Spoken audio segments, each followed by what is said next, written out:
저는 결혼 3년차 맞벌이를 하고 있는 평범한 30대 여자입니다. 요즘 너무 힘들어서 자꾸 안 좋은 생각만 하고 우울해하고 있었는데 주변에서 많은 사람들한테 이야기하고 조언을 구하다 보면 마음이 편해지지 않겠냐고 이야기해줘서 용기 내어 사연을 보내게 되었습니다. 저는 정말 죽을 만큼 힘든 상황인데 여러분들이 보시기에 어떤지 궁금하네요. 제발 끝까지 들어주시고 제게 해주실 조언이 있다면 부탁드리겠습니다. 남편과 제 사이에는 아직 아이가 없어요. 부부에게 신체적인 문제는 없는 것 같습니다.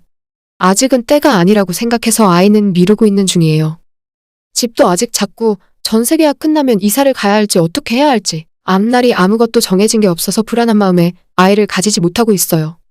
당장 제가 아이 갖고 육아휴직이나 일을 그만두게 된다면 그 이후로 저희 부부가 어떻게 살아갈 수 있을지도 막막한 상황입니다.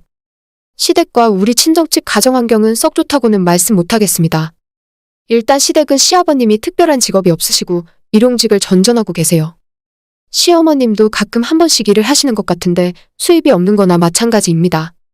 거기에 살도 많이 찌시고 건강이 안 좋으셔서 거동을 제대로 하지 못하세요. 집 근처 시장에도 잘 나가시지 못하고 어쩌다 하루 나가서 푼돈 버는 일이라도 하고 오시는 날에는 며칠 동안 알아놓으셨습니다. 남편에게는 여동생이 하나 있어요. 신우는 나이 차이가 좀 많이 나서 올해로 25살입니다. 하지만 이제 10개월 된 아이가 있습니다. 진짜 미치고 환장할 문제는 아이 아빠가 누군지도 모르고 연락도 안 되고 신우 혼자 키우고 있다는 점입니다. 어디서 뭐라고 다녔는지 모르겠는데 갑자기 아이가 생기는 바람에 혼자서 낳고 아이를 키우고 있었어요. 신우만 봐도 그냥 아직 너무 어리고 철이 없는데 대체 무슨 생각으로 아이를 덜컥 임신해서 낳은 건지 옆에서 보고 있는 저로서는 피가 마르는 심정이었습니다. 누구랑 만나다가 임신한 거냐고 물어봐도 모른다고만 하고 짧게 만나는 남자가 한두 명이 아니라서 전혀 짐작가는 남자도 없다고 합니다. 그 와중에 시부모님들은 아들이라고 좋아하시는데 진짜 제가 황당하더라고요. 결국 작년 가을 신우는 혼자 아이 낳고 그 뒤로 시부모님 댁에서 아이와 함께 살고 있었습니다. 시부모님들은 전형적인 옛날 분들이십니다.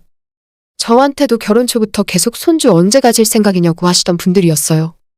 우리 두 부부 먹고 살 길도 빠듯한데 아이는 아직 계획 없다고 말씀드리면 애들은 자기 먹는 건 자기가 갖고 태어나는 거야.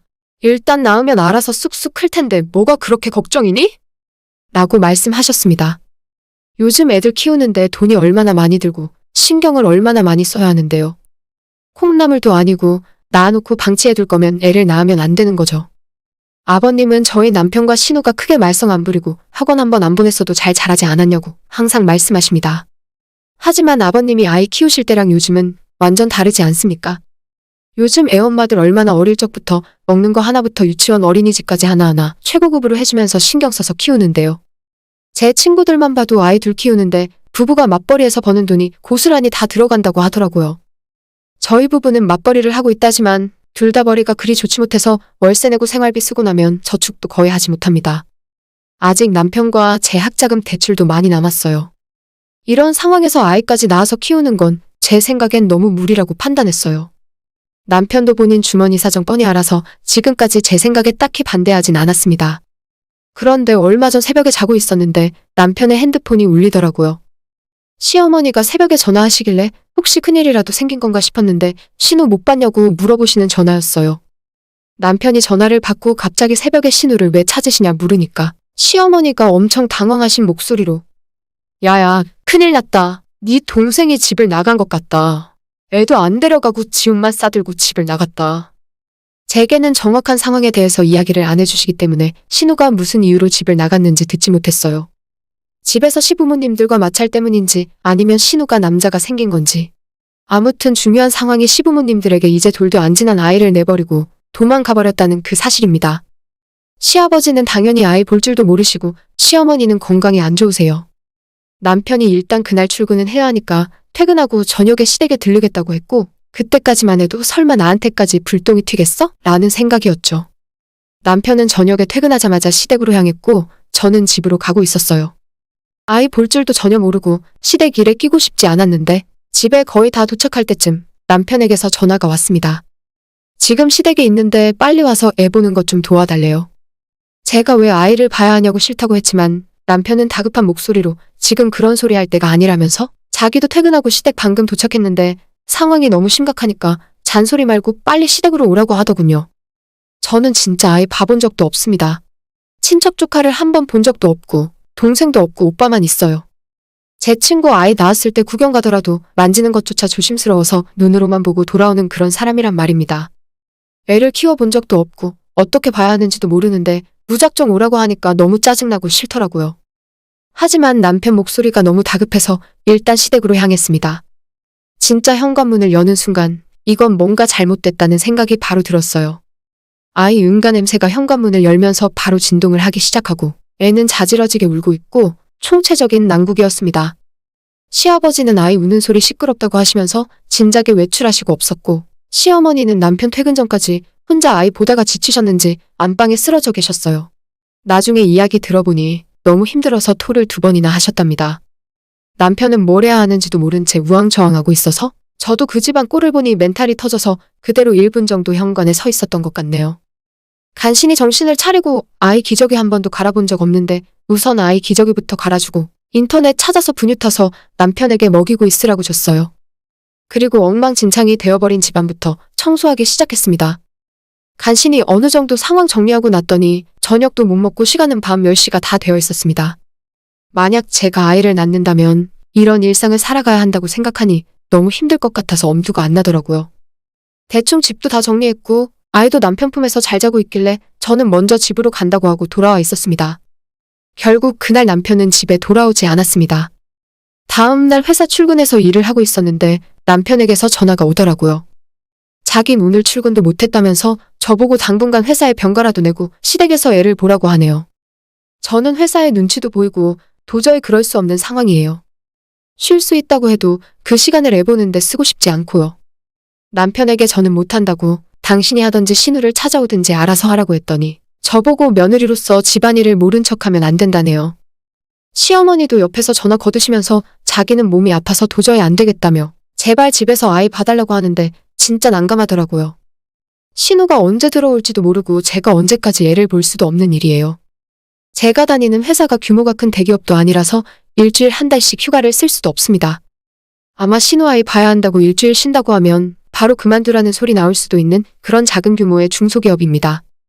남편에게 신우 때문에 회사 절대로 그만둘 수 없고 우리 애도 아닌데 신우 애를 내가 왜 봐야 하는지 모르겠다고 말하고 전화를 끊었습니다. 시어머니 힘들고 남편 힘든 건 잘 알겠는데 왜 저를 자꾸 끌어들이려고 하는 건지 솔직히 짜증나고 이해 안 갔어요. 그 전날에 남편이 불렀을 때 안 갔어야 하는데 그때 가서 제가 기저귀도 갈아주고 엉망이 되어버린 집안 청소도 다 했더니 완전 저한테 맡기려고 하는 것 같더라고요. 남편이 그 뒤로 몇 번 더 전화가 오긴 했지만 저는 받지 않았습니다. 어차피 아이 보라는 이야기밖에 더 할 말 없을 거고 저는 더 이상 싸우고 싶지 않았어요. 퇴근하고 시댁에 안 들리고 곧장 저희 집으로 돌아갔는데 집 현관문 밖에서부터 아이 우는 소리가 들리길래 혹시나 하는 마음으로 뛰어들어갔더니 남편이 신우 아이를 집으로 데려왔더라고요. 무슨 짓이냐고 당장 시어머니한테 데려다 놓으라고 했더니 남편이 울상이 되어서 자기 엄마 쓰러지기 일보 직전인데 어쩌냐며 저보고 아이 좀 봐달랍니다. 진짜 깝깝하고 답도 안 나오는 상황이었습니다. 제가 회사 그만둘 수 없는 상황이라면 낮에는 시어머니가 애를 봐주고 저녁에 퇴근하고 와서라도 저보고 아이를 봐달래요. 집 나간 신우 곧 돌아올 테니 며칠만 봐달라고 하는데 신우가 언제 돌아올 줄 알고 아이를 맡아보겠습니까? 한번 시작한 일은 중간에 그만두기도 힘든데 남편과 결혼하기 전에 신우가 고등학교 졸업하고 1년 가까이 가출해서 집에 안 돌아온 적이 있다는 것도 잘 알고 있습니다. 이번에도 며칠이 될지 몇 달이 될지 모르는 상황인데 저는 시댁일에 끼고 싶지도 않고요. 남편한테 진짜 이건 아니라고 못하겠다고 이야기해도 막무가내로 우는 아이 데려다가 제품에 안겨놓고 어떻게 좀 해달라고 하네요. 일단 눈앞에 아이가 울고 있으니 어디서 들은 대로 분유도 타서 먹이고 등 두드려서 트름도 한 번 시키고 기저귀도 갈아주니까 그제서야 아이가 잠이 들었어요. 시계를 보니 또 11시가 다 되어 있었습니다. 남편 붙들고 진지하게 이야기했어요. 나 퇴근하고 집에 와서 11시, 12시까지 아이 보고 있고 싶지 않다고요. 당신과 나 사이에서 태어난 우리 아이라면 엄마가 된 기쁜 마음으로 하겠는데 이건 도저히 아니라고. 내일 퇴근하고 집에 돌아왔을 때 신우 아이가 집에 있으면 난 집에 들어오지 않고 친정으로 가서 거기서 지낼 테니 알아서 하라고 했습니다. 남편은 어떻게 그리 매정하냐고 모성애도 없냐며 아이를 봐서라도 좀 해달라고 부탁하는데 세상에 해줄 수 있는 게 있고 아닌 게 있는 겁니다. 그날은 어떻게 넘어가고 다음날 출근해서 일하고 있는데 시어머니에게서 전화가 왔어요. 우리 남편한테 다 들었다면서 낮엔 힘들어도 시어머니 본인이 아이 볼 테니까 퇴근하고 저녁에만 어떻게 안 되겠냐고 사정사정을 하시는데 시어머니에겐 죄송하지만 그건 힘들겠다고 말씀드리고 전화를 끊었어요. 나중에 남편도 전화가 와서 어떻게 그렇게 단칼에 거절할 수 있냐고 매정하고 이기적이라고 하길래 남편 보고 아이는 너가 앞으로 알아서 하라고 하고 저는 퇴근하고 바로 친정으로 와버렸어요. 그날도 남편이 아이 데리고 우리 집에서 저를 기다리고 있었는지 밤에 전화가 계속 오고 난리가 났지만 받지 않았습니다. 남편은 아직도 아이 기저귀 갈 줄도 모르고 혼자서 분유도 제대로 못 타먹여요. 저라고 해본 적 있는 것도 아니고 인터넷 찾아보고 한 건데 아마도 할 생각이 없는 것 같더라고요. 남편 수입으로 베이비시터 고용할 형편도 아니고 시댁도 먹고 사는 게 고작인 상황입니다. 저는 일단 친정으로 도망쳐와 있는 상황이지만 앞으로 어떻게 해야 좋을지 모르겠네요. 이대로 신우가 집에 계속 돌아오지 않는다면 어떻게 살아가야 할지 답이 나오지 않습니다. 멀쩡하게 살고 있던 가정이 신우 한 사람 때문에 갑자기 흔들려버리게 될 줄은 정말 꿈에도 몰랐습니다. 제가 집에 들어가지 않은 지 3일째지만 아직도 신우는 집으로 돌아올 생각도 없고 남편에게서 뾰족한 다른 방법이 나오지도 않네요. 그냥 계속 저보고 집에 돌아와서 아이를 봐달라는 소리만 할 뿐입니다. 퇴근하고 매일같이 집에서 제 개인 시간도 없고 살림할 시간도 없이 애만 보고 있고 싶진 않아요. 가끔 친구들도 만나고 싶고 혼자 조용히 쉬면서 시간을 보내고 싶은데 매일매일이 전쟁처럼 살아야 할 것 같습니다. 그전까진 언젠간 남편과 저도 준비가 된다면 아이를 가져야겠다는 생각을 하고 있었지만 신우 아이 덕분에 그 생각도 싹 사라져버리게 되었네요. 그냥 집에 들어가서 아이를 제가 돌보는 게 도리에 맞는 일일까요? 남편 말대로 제가 너무 이기적인 사람인 건지 모르겠습니다. 신우 아이를 키우면서 사는 게 제가 꿈꾸던 행복한 결혼 생활은 아닌 것 같은데 어디서부터 잘못된 건지 모르겠네요. 제게 좋은 조언을 해주실 분들은 댓글로 남겨주시면 하나하나 읽어보고 참고하도록 하겠습니다. 오늘의 사연은 여기까지입니다. 구독과 좋아요, 알림 설정 부탁드려요. 다들 행복하시고 좋은 하루 되세요.